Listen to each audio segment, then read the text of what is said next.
परवानगी वाचल्यावरच मी त्याच्यावर तुमच्यावर बोलू नाही करतावर नाही. मी ती परवानगी प्रत्यक्ष वाचतो त्याच्यानंतर तुमच्याशी पहिला बोलू बसता फक्त बरं नाही.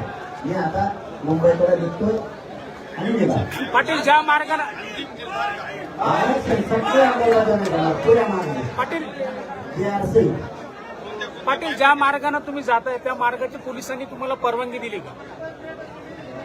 दिली ना.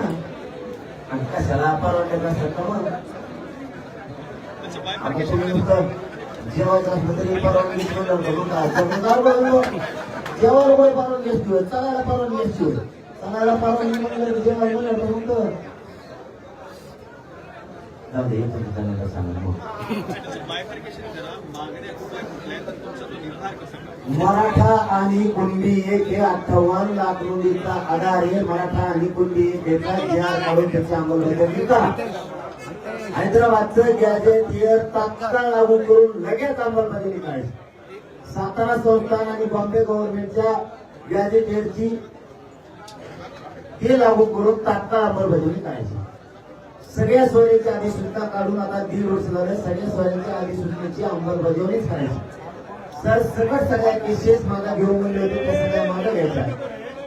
बलिदान गेलेल्या कुटुंबाला नोकरी आणि त्याची आर्थिक मदत दिली नाही ती तातडीनं द्यायची लगेच. ते परवा देतो तेरवा देतो ना भेटल्यामुळे ते नाही. अशा 8 ते 9 मागण्या आम्ही त्यांच्याकडे दिल्या. आमचे व्हॅलिडिटी सगळ्या रोखून काढल्या. कुणबी प्रमाणपत्र दिले जात नाहीत आणि नोंदी शोधल्या जात नाही.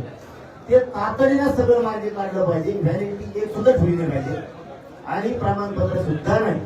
अशा मागण्या सांगितल्या त्याची अंमलबजावणी करावी हे आमचं म्हणणं. काल समितीचे अध्यक्ष विखे पाटील असं म्हणाले आमची चर्चा करण्याची तयारी आहे. तुमची तयारी आहे का? मी पाहून नाही बोललं ते त्याला ते सांगितलं तुम्हाला. तुम्ही तर नाव वगैरे सांगून राहिलं ते आहे ते काय एअरपोर्ट मीडियाला सांगत जायचं आपलं. कारण आपला गरीबाचा पाठीला काही उगा